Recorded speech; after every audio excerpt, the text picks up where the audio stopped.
Best Photography Award goes to Mr. Nikhil Sharma. कैमरों की आवाज, लोगों की तालियां और मैं स्टेज पर खड़ा था। मेरे हाथ में अवार्ड था, सब मुझे ही देख रहे थे। तभी अचानक बस ने जोर से ब्रेक लगाई। मैं झटके से जाग गया। मेरे बगल में बैठा बाबू हंस पड़ा। क्या हुआ तुम्हें? सपना देख रहे थे ना? मैंने खिड़की के बाहर देखा। शहर लगभग खत्म ही हो चुका था। आगे बस पानी, कच्ची जमीन और घना अंधेरा जंगल था। मैं गुवाहाटी से निकलकर कोलकाता, फिर कैनिंग और दयापुर गांव जा रहा था। मेरा नाम निखिल शर्मा है। फोटोग्राफी मेरा शौक ही नहीं, मेरी पहचान भी है। और फोटोग्राफी के चलते इस बार मैं सुंदर बनाया था, एक ऐसी तस्वीर के लिए जो मुझे मैगजीन के कवर तक पहुंचा सके। एक बाघ की दिलचस्प और दुर्लभ तस्वीर, वही मेरा असली लक्ष्य था।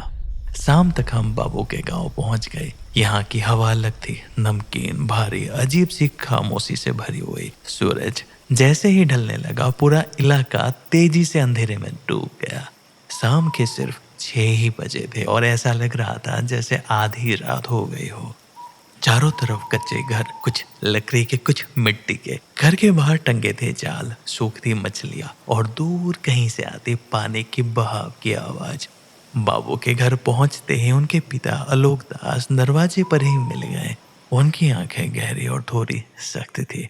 घर के अंदर आते ही उन्होंने बिना वक्त गवाए पूछा, तुम यहाँ क्यों आए हो? बाबू थोड़ा संभल कर बोला, बाबा, हम यहाँ 15 दिन के लिए जंगल और नेचर की फोटो लेने आए हैं, ताकि फोटो और एग्जीबिशन में हमें मान मिले और शायद नौकरी भी पक्की हो जाए। आलोक दास कुछ सेकंड तक मुझे घूरते रहे, फिर धीमे से बोले, ठीक है, लेकिन संभल कर रहना। जंगल जितना दिखता है उससे ज्यादा छुपाया करता है। अगले दिन से ही हमारा काम शुरू हो गया। सुबह सुबह हम कैमरा लेकर निकल जाया करते, कभी नदी के किनारे, कभी मैंग्रोव के बीच, कभी कच्चे रास्ते पर जहां सिर्फ जानवरों के पैरों के निशाने दिखते थे। हमने काफी कुछ शूट किया। सूरज की पहली किरणें पानी पर चमकती हुई, पैरों के बीच से आती हुई वो रेशमी सुबह, उड़ते पक्षियां और दूर कहीं दिखती हिरणों की झलक। लेकिन वो खास तस्वीर हमें मिल नहीं रही थी। हर दिन लगता आज कुछ मिलेगा, लेकिन हर शाम खाली हाथ हम लौटा करते। धीरे धीरे, देखते ही देखते 10 दिन यूं ही बीत गए। अब कैमरे में फोटो तो थी, पर कोई ऐसा नहीं जो दिल जीत ले। मेरे अंदर अब बेचैनी बढ़ने लगी।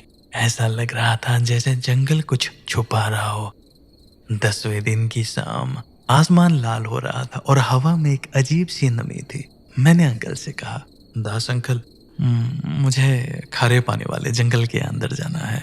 मुझे बाघ की फोटो लेनी है। हो सके शायद वहाँ कुछ अलग दिख जाए। मेरी बात सुनकर उनका चेहरा अचानक गंभीर हो गया। उन्होंने धीरे से मेरी तरफ देखा, फिर बोले, वहाँ सिर्फ बाघ नहीं रहते हैं। उस पल पहली बार मुझे हल्का सा डर महसूस हुआ। लेकिन अब वापस लौटना मेरे लिए संभव नहीं था। कुछ पल के लिए घर में सन्नाटा छा गया, जैसे हवा भी रुक गई हो। आलोक दास ने धीरे से बाबू की ओर देखा।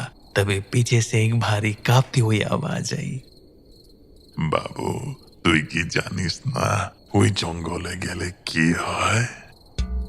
हमने मुड़कर देखा। दरवाजे के पास बैठे थे दादाजी रामानंद दास, जो इतने दिन से चुप थे। लेकिन उस जगह का नाम सुनते ही उनके अंदर का सब्र टूट गया था। उनकी आंखें अजीब थी, डर से भरी और गुस्से से भी, जैसे वो कुछ ऐसा जानते हों जो हम नहीं जानते। मैंने हिम्मत करके अपनी बात रखी, दादाजी, ये मेरे लिए काफी जरूरी है। कंपटीशन है, एक यूनिक फोटो चाहिए। मेरा फ्यूचर, मेरी नौकरी, सब इसी पर डिपेंड करता है। घर में फिर खामोशी छा गई। फिर वो धीरे से बोले, ঠিক আছে, কিন্তু যা তুমি ভাবতেছো যদি সেটা পেয়ে যাও তাহলে তুমি ফিরে আসতে পারবে তো? उनकी बातें सुनकर मेरे गले में जैसे कुछ अटक गया, लेकिन मैंने खुद को संभाला। दादाजी बिना कुछ कहे उठे और घर के पास बने छोटे से मंदिर की तरफ चले गए। वहां से वो कुछ चीजें लेकर लौटे। 2 मुखौटे, सरसों का तेल, शहद की छोटी सी बोतल, 2 घंटियां और एक बड़ी मसाल। उन्होंने सब हमारे हाथ में दे दिया और फिर एक एक करके धीरे धीरे समझाने लगे। এই মুখোশটা ধর, এই মুখোশটা মাথার পিছনে বাঁধবে, যাতে পিছন থেকে কেউ দেখলে মনে হয় তুমি সামনে তাকায় আছো। আরে সরষের তেল গায়ে একটু লাগাতে হবে। এর মধ্যে এমন কিছু জড়িবুটি দেওয়া আছে যার গন্ধ দূর পর্যন্ত ছড়িয়ে যায়, আর সেটা খুবই বিরক্তকর। আর এইটা আগুনটা অল্প অল্প মধু দিয়ে জ্বালাতে হবে, কিন্তু আগুনটা চলতে থাকতে হবে কিন্তু। उनकी आवाज और भी भारी हो गई। वो फिर रुके और धीरे से साफ शब्दों में बोले, বাঘ দেখলে চুপ করে থাকবে, কিন্তু যদি সেই সরাসরি চোখে চোখে দেখে মানুষের মধ্যে বসে থাকে তাহলে সঙ্গে সঙ্গে ফিরে আসবে আর পিছনে ফিরে তাকাবে না। আর আর আর আর একটা কথা, জঙ্গলে যদি কেউ তোমাকে নামে ডাকে পিছনে ফিরে তাকাবে না আর কোনো উত্তর দিবে না। उनकी बात खत्म होते ही कमरे में जैसे डर घुल गया था। मैंने बाबू की तरफ देखा और वो भी उतना ही घबराया हुआ था। अगले दिन आखिरकार हम उस मायावी इलाके में पहुंच ही गए। सुबह का वक्त था, लेकिन यहाँ भी रोशनी अजीब लग रही थी, धुंधली, जैसे सूरज की रोशनी भी इस जगह पर पूरी तरह उतरने से डरता हो। हम नाव से जंगल के और अंदर गए। जैसे ही इंजन बंद हुआ, एक अजीब सा सन्नाटा चारों तरफ फैल गया। हम नाव से उतरे और मेरा पैर सीधे दलदल में फंस गया। ठंडी चिपचिपी मिट्टी मेरे घुटनों तक ऊपर आ गई थी, जैसे जमीन मुझे अपने अंदर खींच रहा हो। गाइड ने तुरंत मेरा हाथ पकड़कर बाहर निकाला और धीमे से बोला, यहाँ जमीन पर भरोसा मत करना। हम धीरे धीरे आगे बढ़ने लगे। कुछ ही दूर पर मैंग्रोव के पेड़ दिखाई दिए। उनकी जड़ें जमीन से ऊपर निकली हुई थी, टेढ़ी मेढ़ी, नुकीली, जैसे किसी ने नीचे से हाथ निकालकर हमें पकड़ने की कोशिश की हो। हर कुछ कदम पर पानी के छोटे छोटे रास्ते थे। गाइड अपनी लाठी से जमीन टटोलता जा रहा था। थोड़ी दूर आगे ही हमें बाघ के ताजे निशान मिले, बड़े, गहरे, बिल्कुल नए। मैं झुक कर उन्हें ध्यान से देखने लगा। तभी गाइड ने मुझे तुरंत झटके से रोका। सीधे नहीं झुकना, पीछे भी देख लेना। मैंने धीरे से पीछे देखा, कुछ भी नहीं था, लेकिन जंगल अब पहले से भी ज्यादा चुप हो गया था, जैसे किसी ने आसपास की सारी आवाजें बंद कर दी हो।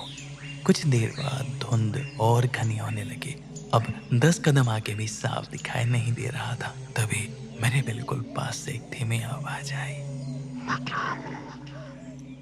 वो मेरा नाम था। मैं वहीं जम गया। गाइड ने बिना पीछे देखे काफी धीमी आवाज में कहा, मैंने भी सुना, पर प्रतिक्रिया मत देना। मेरे हाथ ठंडे पड़ गए। हम आगे यूं ही चलते रहे। ये बात सुनते ही मुझे पहली बार साफ साफ महसूस हुआ कि हम अकेले नहीं थे। हर तरफ से कोई हमें देख रहा था। तभी घने कोहरे के बीच तो हल्की सी रोशनी चमक सी उठी। पहले कोहरे में धुंधली थी, फिर धीरे धीरे साफ होती हुई, और फिर एक विशाल बाघ हमसे थोड़ी दूरी पर ही था। लेकिन वो वैसा नहीं था जैसे मैंने तस्वीरों में देखा था। वो बैठा हुआ था, सीधे हमारी तरफ देखता हुआ, बिल्कुल स्थिर, जैसे किसी मूर्ति को जीवित कर दिया गया हो। उसकी आंखों में ना ही भूख थी और ना ही गुस्सा, बल्कि कुछ और था, कुछ समझने वाला, कुछ पहचानने वाला। मेरी उंगलियां अपने आप कैमरे की तरफ बढ़ने लगी। दिल जोर जोर से धड़क रहा था। ये वही पल था जिसके लिए मैं यहाँ आया था। मैंने कैमरा उठाया और एक क्लिक ही की थी कि अचानक किसी ने पीछे से मेरा मुंह दबा दिया हो। इतनी तेज और सख्त पकड़ कि मेरी आवाज भी नहीं निकल पाया। मेरी आंखें फैल गई। मैंने पीछे मुड़कर देखा। एक आदमी धोती पहने हुए, चेहरा आधा छुपा हुआ था और आंखें बिल्कुल ठंडी, गहरी। उसकी पकड़ इंसानी थी, लेकिन ताकत कुछ और ही। उसने मेरी तरफ देखा और बिना कुछ बोले एक इशारा किया, चुप। उस एक इशारे में इतनी चेतावनी थी कि मेरे अंदर का हर सवाल वहीं जम गया। वो आदमी हमें बिना कुछ बोले जल्दी जल्दी वापस हमें ले जाने लगा। उसके कदम तेज थे लेकिन आवाज नहीं कर रहे थे, जैसे वो जंगल का नहीं बल्कि जंगल उसे रास्ता दे रहा हो। कुछ दूर चलने के बाद उन्होंने धीरे से कहा, ये जंगल और यहाँ की ये जगह बंद है। मैंने उनकी तरफ देखा। वो आगे बढ़ते रहे और कहने लगे, यहाँ अंदर मनुष्य भागे रहता है। फिर उन्होंने कहा, लोग अंदर जाते हैं और फिर वहीं की हो जाते हैं। हवा अचानक भारी होने लगी। आज भविष्य है, आज वो सबसे ज्यादा ताकतवर होता है। घाट के पास पहुंचकर हम नाव में बैठ गए और हमारी सारी बातें बतानी शुरू कर दी। इंजन बंद था, चारों तरफ घना कोहरा था, इतना घना कि अगर दूसरी नाव पास भी हो तो दिखाई ना दे, बस पानी का बहाव था। वो धोती वाला आदमी हमारे सामने बैठ गया। इस बार उन्होंने सीधे बोलना शुरू नहीं किया। पहले उन्होंने पूछा, तुम्हें पता है सुंदरबन का बाघ अलग क्यों होता है? मैं चुप रहा। वो खुद ही बोल पड़े, ये बाघ जंगल के नहीं रहे, इन्होंने आदमी की आदत सीख ली है। उन्होंने पानी की तरफ इशारा किया। यहाँ पानी खा रहा है, जमीन दलदली है, शिकार भी मुश्किल है। फिर उन्होंने मेरी तरफ देखा। इसलिए ये बाघ समझ गए कि सबसे आसान शिकार कौन है। उनकी आंखें अब सीधी मेरी आंखों में थी। इंसान। मैंने धीरे से कहा, ये तो सामान्य बात है, मैन ईटर्स राइट? वो हल्का सा मुस्कुराए। मैन ईटर्स माने मानुष खावा। यहाँ का बाघ पहले तुम्हें देखता है, तुम्हें समझता है, फिर तय करता है तुम कब मुड़ते हो, कब रुकते हो, कब डरते हो। मेरी पकड़ कैमरे पर आकर कस गई और मैंने उनका एक फोटो ले ली। वो थोड़ा मेरे पास आकर झुककर बोले, लेकिन असली बात ये नहीं है। समस्या तब शुरू होती है जब आदमी भी बाघ को देखने लगता है। उन्होंने उंगली पानी में डुबाई। लहरें धीरे धीरे फैल गई। हमें लगता है हम जंगल को देख रहे हैं, लेकिन सुंदरबन में जंगल तुम्हें देख रहा होता है। मैं उनकी बातें समझ नहीं पा रहा था या शायद समझना नहीं चाहता था। वो धीरे धीरे बोलते रहे, जो लोग ज्यादा समय अंदर रहते हैं उनका दिमाग बदलने लगता है। उन्हें अजीब सी आवाजें सुनाई देती है, उन्हें लगता है कोई उन्हें देख रहा है। फिर एक वक्त आता है जब वो डरना बंद कर देते हैं। मैंने मुश्किल से पूछा, फिर? वो सीधे मेरी आंख में देखने लगे। उनकी होंठों पर एक हल्की अजीब सी मुस्कान आई। लेकिन रात को चलने लगते हैं, पानी के किनारे खड़े रहते हैं, लोगों को देखते रहते हैं जैसे वो किसी और चीज का इंतजार कर रहा हो। मेरे गले में सूखापन भर गया था। मैंने हिम्मत करके पूछा, आप कहना क्या चाह रहे हो? वो धीरे से बोले, वक्त आने पर खुद समझ जाओगे। तभी नाव को एक हल्का सा झटका लगा, जैसे नीचे कुछ टकराया हो। हम तीनों ने एक साथ पानी की तरफ देखा, कुछ भी नहीं था। जब मैं वापस उनकी तरफ मुड़ा, वो अब भी मुझे देख रहे थे बिना पलक झपकाए। फिर उन्होंने धीरे से कहा, जब तुमने बाघ को देखा था वो भी तुम्हें देख रहा था, है ना? मैंने धीरे से सिर हिलाया। हाँ। वो थोड़ा और पास आए और धीमी आवाज में बोले, तुमने फोटो खींची है? मेरा दिल एक पल के लिए रुक गया। वो एक काफी कीमती फोटो है जो तुम्हें काफी ऊंचाई तक ले जाएगा। उनकी आवाज में यकीन था, लेकिन कुछ और भी था, जैसे वो कीमत जानते हो। मैं उन्हें देखता रह गया। डर अब धीरे धीरे मेरे अंदर जमने लगा था। ये सिर्फ जंगल नहीं था, ये कुछ और भी था, कुछ जो हमें बदल देता है। अब उन्होंने हमें विदा कर दिया था। कुछ देर बाद हम गांव की उस नदी पर आ गए। हम चुपचाप उतर गए। मैंने एक बार पीछे मुड़कर देखा। कोहरा अब भी वही था, घना और गहरा, लेकिन उस कोहरे के अंदर मुझे लगा कि कोई अब भी हमें देख रहा है। घर पहुंचते ही पता नहीं क्यों मेरी आंखें अपने आप बंद होने लगी। ना भूख ना थकान का एहसास, बस एक गहरी अजीब सी नींद आ गई थी। जब मैं सुबह उठा, सब कुछ सामान्य लग रहा था, जैसे कल कुछ हुआ ही नहीं था, लेकिन अंदर कहीं एक बेचैनी थी। मैंने बिना वक्त गवाए कैमरा उठाया और तस्वीरें देखने लगा। पहली फोटो घना जंगल सामान्य था, दूसरे में मैंग्रोव के घनी जंगल और कोहरा था। सब कुछ बिल्कुल ठीक था। फिर वो फोटो आई, बाघ वाली। दूसरी, उसकी आंखें बदल चुकी थी, जैसे वो सीधे कैमरे के अंदर देख रहा हो। और फिर एक एक करके सारी तस्वीरें अपने आप डिलीट होने लगी। मैं घबरा गया। कुछ ही सेकंड में सब कुछ गायब हो गया। बस एक आखिरी फोटो बची थी। मैंने कांपते हाथों से उसे खोला।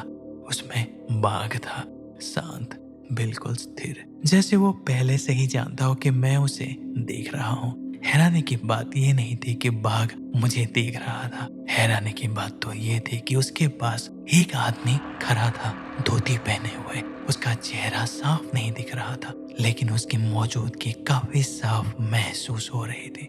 मैं कुछ समझ पाता उससे पहले ही वो आदमी तस्वीर में ही धुंध में घुलने लगा। कुछ ही सेकंड में वो पूरी तरह गायब हो गया। अब फोटो में सिर्फ वो बाघ था, वही शांत नजर, लेकिन अब उसकी नजर थोड़ी बदली हुई थी। मेरी उंगलियां ठंडी पड़ गई। मैंने बिना देरी के कैमरा बंद कर दिया। आखिरकार कुछ दिन बाद मैंने वही फोटो एग्जीबिशन में डाल दी। लोग आते, देखते और आगे बढ़ जाते, लेकिन धीरे धीरे लोग रुक रुक कर उस फोटो को देखने लगते और धीरे से बोलते, इसकी आंखें काफी रियल फील दे रही है, जैसे वो हमें देख रहा है। कुछ ही दिनों में वो फोटो सबसे ज्यादा चर्चा में आ गई। लोग बार बार उसके पास लौट कर आ रहे थे और आखिरकार मुझे बेस्ट वाइल्ड लाइफ फ्रेम का अवार्ड मिल गया। लोग बधाई दे रहे थे, फोटो की तारीफें भी कर रहे थे, लेकिन मुझे समझ नहीं आ रहा था कि मैं खुश रहूं या डरूं। उसी रात एग्जीबिशन हॉल लगभग खाली हो चुका था। मैं अकेला था और उस फोटो के सामने खड़ा था। आखिरकार मैंने भी काफी समय तक उसे अकेले में घूरते रहा। फिर मुझे महसूस हुआ कि उसकी आंखें थोड़ी सी बदली हुई है, जैसे वो सिर्फ देख नहीं रहा, वो पहचान रहा हो। अगले दिन एक अजीब बात हुई। जिसने उस फोटो को ध्यान से देखा, उन्होंने एक ही बात कही, उसकी आंखें हर बार अलग लगती है, जैसे वो हमें समझ रहा हो, देख रहा हो। मैंने फिर कभी उस फोटो को ज्यादा देर तक नहीं देखा, लेकिन आज भी जब कभी गलती से नजर उस पर पड़ जाती है तो मुझे साफ महसूस होता है कि वो बाघ अब भी वही है, शांत बैठा हुआ, और उसकी आंखें बस देख नहीं रही है, इंतजार कर रही है हमारे आने का। तो दोस्तों, यही थी आज की कहानी। उम्मीद है आप लोगों को ये कहानी पसंद आई होगी। अगर पसंद आई हो तो प्लीज मेरे चैनल को लाइक, शेयर एंड सब्सक्राइब जरूर करें, ताकि आप लोगों के लिए मैं अच्छी से अच्छी कहानियां ला सकूं। तो मिलते हैं अगले एक नई कहानी के साथ। तब तक के लिए take care and bye bye.